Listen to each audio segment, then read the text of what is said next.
é inscrito no canal, se inscreva. Se você já está inscrito, muito obrigado. O canal não para de crescer, número de inscritos, de likes, de visualização. Vamos que vamos. Então vamos lá. Começando pelo Yuri Alberto. Yuri Alberto, ontem durante os protestos da torcida do Corinthians na frente do Parque São Jorge, o Corinthians conseguiu concluir a negociação com o Yuri Alberto. Até conversei com uma pessoa do clube que me disse assim, olha, pela primeira vez a gente conseguiu fazer alguma coisa que não vazou. De fato, né? Não foi ninguém da imprensa, não foi nenhum perfil de rede social, ninguém conseguiu antecipar essa renovação do Corinthians com o Yuri Alberto, que era algo pretendido, algo importante, talvez o jogador mais importante do elenco nesse momento. Veio em boa hora, claro, e aconteceu sem que ninguém soubesse, aconteceu sem vazar. Eu consegui descobrir alguns detalhes dessa negociação.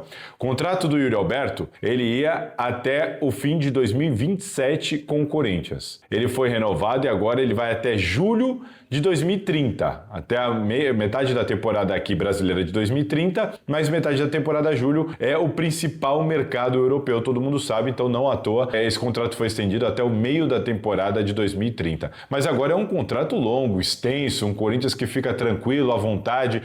O que teve de alteração? O que teve de alteração foram valores, situações de bonificações, premiações, luvas, salário, enfim, na questão dos valores, claro que houve alguma modificação, aquela coisa de você entregar para o jogador em caso de alguma conquista individual ou coletiva, ou alterar valores com o passar do tempo do contrato, enfim, valores do contrato do Yuri Alberto foram modificados. E essa é uma questão. Um outro ponto, que eu acho que é o importante, talvez o mais importante nesse momento para o Corinthians, são duas questões. A primeira, as multas, elas foram mantidas. 100 milhões de euros para o mercado externo. 500 milhões de reais para o mercado interno. Multas que já eram previstas e que foram mantidas. Então, a gente está acostumado a ver negociações desse tipo quando o jogador está muito valorizado, quando ele tem interesse de clubes europeus e tudo mais. É muito comum essas renovações acontecerem e o clube, para atender à demanda, para não perder o jogador de maneira antecipada, para tentar segurar um pouco mais,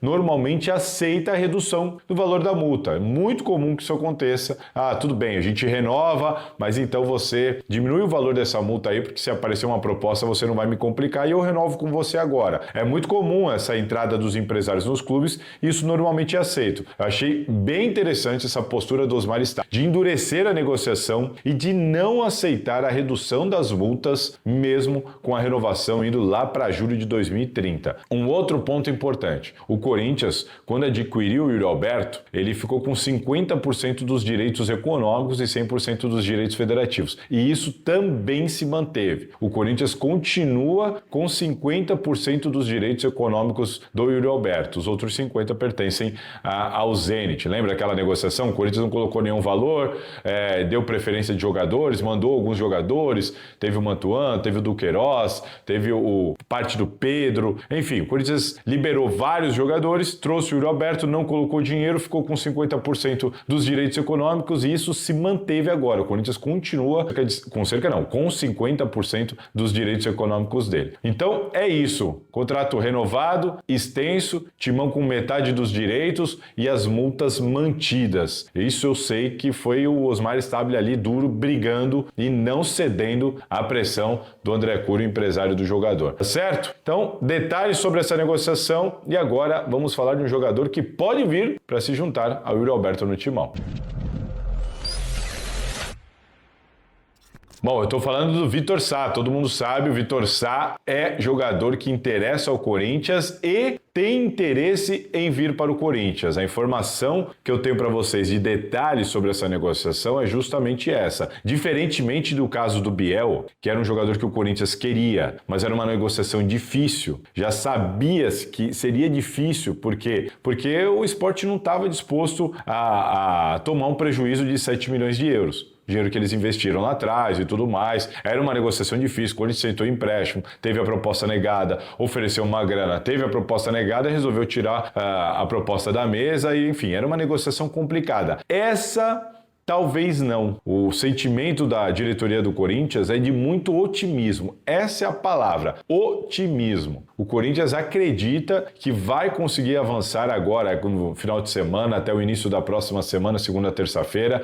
O Corinthians entende que o caminho está aberto para avançar e o otimismo é muito grande. Há uma expectativa de que esse negócio sim vai dar certo. Essa negociação. Vitor Sá é um jogador de beirada, ele não é um grande goleador. Os números de gols dele nunca foram números elevados, que chamassem muita atenção. É um jogador de beirada, rápido, habilidoso, de profundidade, algo que o Dorival Júnior tanto quer e tanto vem pedindo. Esse é o Vitor Sá, de 31 anos, jogou 3 temporadas no Botafogo, se destacou, foi para o Krasnodar da Rússia. O contrato dele lá no Krasnodar encerra, acaba no meio do ano que vem, em julho de 2026. Para o Corinthians trazê-lo agora, muito provavelmente, o Corinthians vai precisar desembolsar alguma coisa. Dificilmente o Corinthians vai conseguir trazer o jogador sem desembolsar nenhum valor, porque o contrato do cara ainda tem mais 1 ano de vigência. Só se o Krasnodar estiver disposto a fazer algum outro tipo de negociação, o que não parece que vai acontecer. Muito provavelmente o Corinthians vai ter que desembolsar uma grana, mas essa grana nem chega perto a o que o Sporting estava pedindo, na casa dos 7 milhões de euros. A informação que eu tenho é que é um valor muito mais baixo, menos da metade disso é o que o Corinthians, se tiver que investir, não deve passar disso ali de 3, 4, 2,5 milhões de euros. Se precisar, porque a ideia é tentar costurar de uma outra maneira em que ele venha com um custo ainda mais baixo. E do outro lado, ele quer demais. A informação que eu tenho é que o Vitor Sá quer muito. Tá louco para vir pro Corinthians, a família tá louca para que ele venha pro Corinthians, eles são de São José dos Campos, há uma expectativa, um otimismo muito grande, porque ele quer voltar, ele não quer continuar no futebol da Rússia, a família quer que ele volte, é o Corinthians, enfim, tem essa boa vontade do jogador em até abrir mão de algumas questões, baixar salário, pedida, a margem de negociação, enfim, o Vitor Sá quer demais, e o Corinthians gosta demais desse jogador, quer o Dorival Júnior já aprovou, é uma sensação de que talvez seja questão de tempo. O Corinthians está muito cauteloso, tudo com calma, houve uma primeira conversa, a conversa foi boa, a manifestação de interesse foi recíproco. Então, assim, o Corinthians está gostando da maneira como as coisas estão caminhando, devagar, com cautela, mas tudo indo muito bem até agora. Portanto, senhores, a palavra sobre Vitor Sá é otimismo, diferentemente da negociação com o Biel, que desde o início sabia-se que seria complicado. Agora, uma pincelada sobre a notícia de ontem do Memphis Depay. Bom, vocês viram, se vocês não viram, assistam o vídeo de ontem sobre a história do Memphis Depay, de que o Corinthians estuda uma rescisão, não é que vai acontecer, é uma possibilidade que o Corinthians avalia, muito por causa da grana, do contrato que foi feito, que o Corinthians não tem condição nenhuma de arcar. Só para atualizar essa informação para vocês, o Corinthians internamente, depois a matéria foi muito repercutida e muito discutida dentro do Corinthians, mas eu quero aqui reforçar a informação de que o entendimento dentro do Corinthians, claro que ninguém queria que vazasse esse tipo de informação, mas o entendimento, o reconhecimento interno tomara que o Memphis Depay tope sentar para negociar com o Corinthians. Esse é o sentimento e entendimento interno. Tomara que realmente ele queira, como ele falou para as torcidas organizadas, e que realmente ele tope conversar sobre as cláusulas do contrato. No Corinthians, como eu já venho falando aqui, o entendimento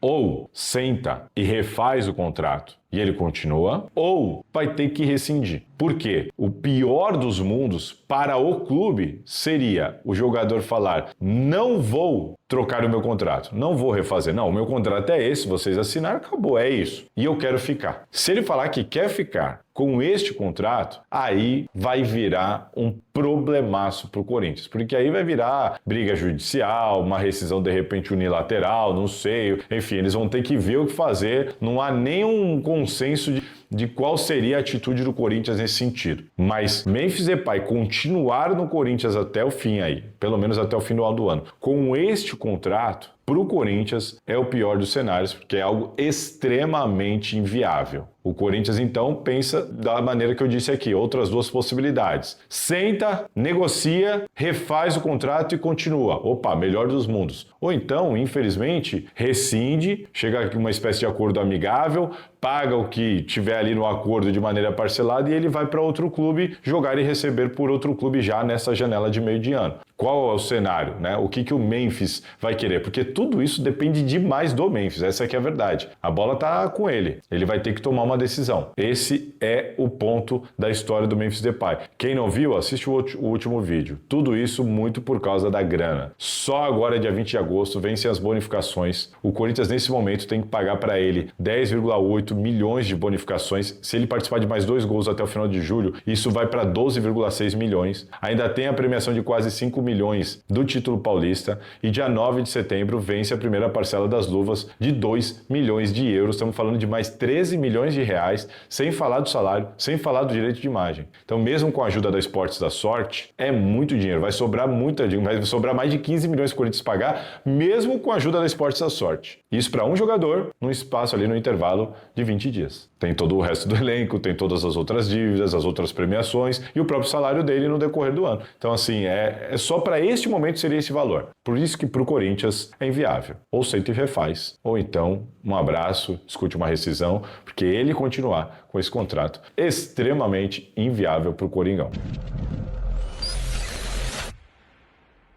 Senhores, é isso. Essa aqui são as informações sobre esses 3 jogadores de ataque, né? Como eu disse, um que pode sair, um que pode chegar e um que ficou, renovou esse contrato. Mas tem mais informação hoje. Dá uma olhada no vídeo que a gente vai postar no canal já já. Isso se já não tiver lá, sobre os bastidores do Corinthians, sobre a possibilidade de não termos eleição indireta no Conselho e Osmar Stabile continuar até o final de 2026. É isso mesmo. E com o apoio das organizadas. Explico melhor no próximo vídeo, dá uma olhada lá. Se cuidem e aquele abraço.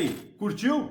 Bom, já deixa aqui nos comentários. Fui tentar apurar e entender algumas situações e eu vou explicar para vocês 2 informações importantes sobre esse bastidor do que pode acontecer com o futuro do Corinthians dentro das manifestações e dos pedidos dos torcedores ontem das torcidas organizadas. Para começar, olha só, o Augusto Melo, ele acredita que ele ainda é presidente do Corinthians, ele ainda quer voltar a assumir a presidência do Corinthians e agora tem uma novidade. Vocês lembram aqui, já tem alguns vídeos atrás, eu contei para vocês com exclusividade, eu falei, essa informação é importante, guarda essa informação. Muita gente não dá atenção para as coisas depois que estoura lá na frente. Lembra que eu falei que o Corinthians se tornaria assistente de acusação? O termo correto é esse? Eu vou até confirmar que é isso mesmo. Assistente de acusação do caso Vaidebet. Falei isso aqui, tem vídeo aqui explicando isso detalhadamente. O que é o assistente de acusação? É algo importante. É o Corinthians se colocando à disposição da justiça, mas não só à disposição da justiça para colaborar. O Corinthians pode produzir provas. O Corinthians pode levar testemunhas. O Corinthians pode fazer perguntas a testemunhas. O Corinthians pode literalmente, até de repente, recorrer de alguma decisão judicial. O Corinthians entra como assistente de acusação. Isso, para Augusto Melo, é péssimo, porque o clube pode literalmente produzir situações para a justiça, para contribuir com uma eventual condenação, para contribuir com a investigação e com as amostras do que de fato aconteceu no contrato entre Corinthians e Vaidebet, o envolvimento da rede social mídia e o crime organizado. Isso, para o Augusto Melo, certamente não é bacana, né? Não é bom. Só que olha isso, ele entrou na justiça de novo com mais uma ação. Isso aconteceu nessa sexta-feira. Ele fez um pedido, ele entrou na 2ª vara de crimes tributários, organização criminosa e lavagem de bens e valores de capital. Começa assim a ação. Augusto Pereira de Melo, presidente do Corinthians, eleito e injustiçado por seus advogados que esta subscrevem, ou seja, ele diz que ele é o presidente e que ele foi injustiçado. Começa a ação assim. E o que ele tenta? Impugnar veementemente a habilitação do Corinthians como assistente de acusação. Então, Augusto Melo entrou com uma ação por meio dos advogados do Ricardo Sayeg, do Rodrigo Sayeg, que são aqueles conselheiros do São Paulo, lembra que eu falei? Advogados conselheiros do São Paulo, com a ajuda do Ricardo Jorge, que é conselheiro do Corinthians e que está afastado pela comissão de ética. E o pedido nada mais é do que o Corinthians impugnar o fato do Corinthians se habilitar como assistente de acusação. Ele diz que ele é o presidente, que ele foi injustiçado e que ele quer impugnar a decisão do clube de se habilitar como assistente de acusação para que o clube não possa mostrar o que o Augusto eventualmente fez durante a negociação do Corinthians com a Vaidebet. E sabe qual que é o argumento dele sobre isso? O argumento dele é de que o Corinthians não é vítima. Lembra que ele tanto esbravejou e falou que o clube era vítima? O clube é vítima, o Corinthians é vítima, a polícia tem que mostrar, o Corinthians é vítima. E a gente explicava aqui, a vítima é o clube. Mas nesse caso, o clube foi vítima dele, de Marcelo Mariano, Sérgio Moura, perdão. Então assim, ele agora diz que não. Segundo a investigação, então, as vítimas são o Sandro, o Toninho Duetos, enfim, os eventuais verdadeiros intermediários do acordo da Vaidebet, o sócio do Gustavo Lima e tudo mais, Toninho Duetos, o Sandro, o Washington Araújo. Então, eles são vítimas, o Corinthians não é vítima, é o que diz aqui o Augusto Melo, e eu sou o presidente injustiçado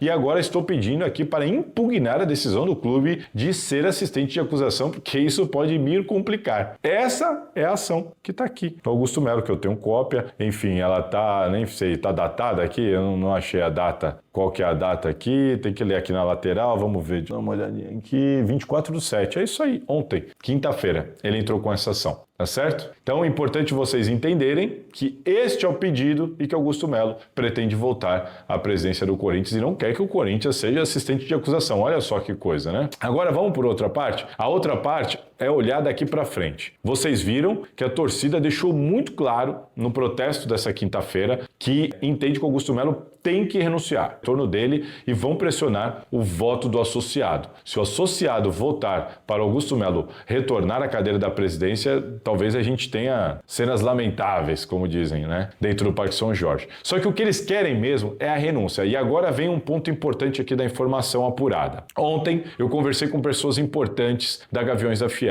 Houve uma Assembleia Geral na Gaviões da Fiel, do Conselho Deliberativo da Gaviões, na última segunda-feira, na qual eles ali conversaram sobre quais seriam os próximos passos e quais seriam as atitudes, principalmente no dia do protesto. Foi conversado ali como é que eles iam fazer, o que eles iam fazer, de que maneira eles iam pressionar e tudo mais. E ali, naquele momento, houve um entendimento de que, olha, o Augusto tem que renunciar. Porque se o Augusto renunciar, no entendimento da torcida, os vices que estão no comando, Osmar Stabile e Armando Mendonça, eles continuam no cargo. Bom, se ele renunciar, ele sai, os vices continuam e acabou. Não tem eleição indireta no Conselho Deliberativo. Então aquela guerra de ter uma nova eleição, mas dessa vez indireta, dentro do Conselho Deliberativo apenas, para depois, no fim de 2026, de novo, outra eleição, mas aí ampla para os associados, o que a Gaviões entende? Que o Osmar Stabile merece um voto de confiança. Que ele merece um voto de confiança. Deixa o Osmar Stabile lá. O cara tá fazendo um bom trabalho, agora renovou com o Yuri Alberto, né? Acertou com a Nike, tá tentando alinhar as coisas, tá resolvendo o negócio do Memphis e tudo mais. Deixa o Osmar Stabile lá. Nós vamos, né, o entendimento da torcida vai cobrar, vai fiscalizar, mas dá o voto de confiança, deixa o cara lá, faz o clube respirar para não ter outra guerra agora interna por causa dessa eleição indireta, para depois de 1 ano e meio também de novo outra eleição. Esse é o entendimento. Renuncia Augusto Melo, o clube fica na paz e deixa o Osmar até o final de 2026. Porém, não é bem assim. Aí eu fui apurar, fui investigar e entender o que diz o Estatuto do Clube. E olha só, o Estatuto do Clube, no artigo 108, diz que, vagando-se o cargo de presidente por morte, renúncia ou cassação de mandato, no caso aqui seria uma renúncia, caso ela se confirme, e é o que a torcida quer, se tiver a renúncia de um presidente, assumirá o vice-presidente da diretoria. No caso, o Osmar Stabile, ou na ausência dele, seria o Armando Mendonça, tudo bem? Devendo ser convocado o Conselho Deliberativo para eleição de novo presidente até o término do mandato, salvo se faltar menos de 6 meses para findar-se o referido mandato. Ou seja, senhores, mesmo no caso de renúncia do Augusto Melo, o Conselho tem que convocar a eleição indireta. Então essa é uma informação importante que talvez nem as organizadas saibam, agora estão sabendo se estiverem vendo esse vídeo aqui. O estatuto diz que a eleição indireta tem que ser convocada, só não seria convocada se faltasse 6 meses para terminar o mandato, mas falta 1 ano e meio. Então, em tese, o estatuto manda convocar. Só que repara, o estatuto é muito ruim, realmente precisa ser refeito ou reformulado em vários aspectos. Não fala em data. Quando você tem a questão lá do afastamento do Augusto Melo, ele diz que o presidente do Conselho tem 5 dias para marcar uma data. Nesse caso aqui, ele também fala de 5 dias, mas para outros tipos de caso. No caso do presidente do Conselho ter que assumir e tudo mais. Neste trecho do artigo 108, ele não é específico, ele não fala em data. Então, vamos dizer aqui que o Romeu Tuma Júnior, enfim, fique discutindo essa situação, aí chega ali faltando 6 meses, ele fala, agora falta só 6 meses. Então, ele tem brecha, o estatuto dá muita brecha. Mas o ponto-chave aqui o estatuto diz que mesmo no caso de renúncia do Augusto Melo, o Conselho tem que se reunir para votar um novo presidente. Porque falta 1 ano e meio e não falta 6 meses. Agora, a informação que eu tenho é que isso pode se tornar discutível. Cria-se um argumento para que, de repente, encontre um consenso de, olha, vamos deixar o Osmar. Vai ter eleição agora no final de 26. Vai ter eleição no final de 2026. O clube precisa respirar, deixa o Osmar tocar. Pode ser que haja esse consenso. Pode ser. Vai ter gente trabalhando para que sim, para que isso aconteça. Deixa aqui nos comentários o que você acha. Deixa o Osmar até o final de 2026 ou não? Tem que cumprir o estatuto e ter eleição indireta. Porque se tiver eleição indireta, é aquela eleição só dentro do Conselho Deliberativo. É quando muitas pessoas que sabem que não teriam condição de serem eleitas no associado podem ter uma oportunidade ali. Quem for eleito ficaria até o final de 2026 apenas. É um mandato tampão ali de 1 ano e meio. O próprio Osmar Stabile pode se candidatar e vencer essa eleição, mas corre-se o risco de ter uma eleição e de repente ele perder essa eleição, aí troca o presidente de novo, trocam-se os diretores, aí, enfim, troca tudo de novo. E aí chega no final de 2026, outra eleição e aí muito provavelmente troca tudo de novo. Salve, torcedor do Corinthians, seja bem-vindo ao Corinthians Fanáticos, todos os dias conteúdo exclusivo do Corinthians pra vocês. Antes de mais nada, deixa seu like, se inscreve no canal, ativa o sininho das notificações, assim você não perde nenhuma notícia do Corinthians, né? O Corinthians que enfrenta o Botafogo aí nesse sabadão. Memphis Depay deve começar o jogo no banco de reservas, porque o Corinthians enfrenta o Palmeiras pela Copa do Brasil. Aí é jogo decisivo, jogo difícil contra o rival, e o Corinthians não pode aí dar mole, né, e colocar o Memphis em campo e desgastá-lo para essa partida. Assim como o Yuri Alberto também deve estar aí no banco de reservas, relacionado já para o jogo de amanhã.